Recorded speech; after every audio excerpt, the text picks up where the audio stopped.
دوستو آج ہم بات کرتے ہیں خوف کی کہ خوف ایک ایسی بیماری، ایک ایسی علامت ہے جو انسان کے ذہن کو، اس کے جسم کو، اس کے مسل کو کھا جاتی ہے۔ اس کی سب سے پیاری مثال ابن سینا نے لی۔ ابن سینا نے 2 میمنے لیے اور دونوں میمنے ایک ہی نسل کے، ایک ہی رنگ کے، ایک ہی عمر کے، اور دونوں کو اس نے باندھ دیا پنجرے کے اندر، اور ایک میمنے کے سامنے اس نے بھیڑیے کو باندھ دیا اور پھر ان کو خوراک ڈالتے رہے۔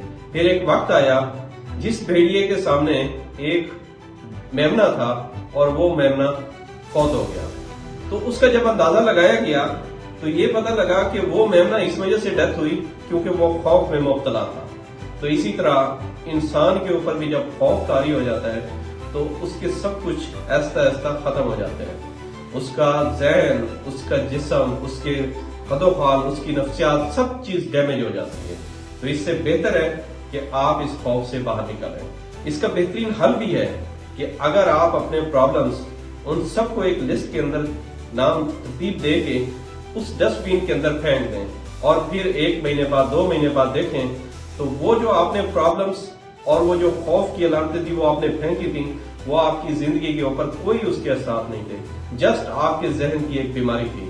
تو میرے دوستو، آپ ایک قدم آگے نکل جائیں گے اور اسی طرح آپ خوف سے باہر نکل آئیں گے۔ اگر آپ کو یہ ویڈیو پسند آئی ہو تو دوستوں کو شیئر کیجیے۔ جزاک اللہ، بہت شکریہ۔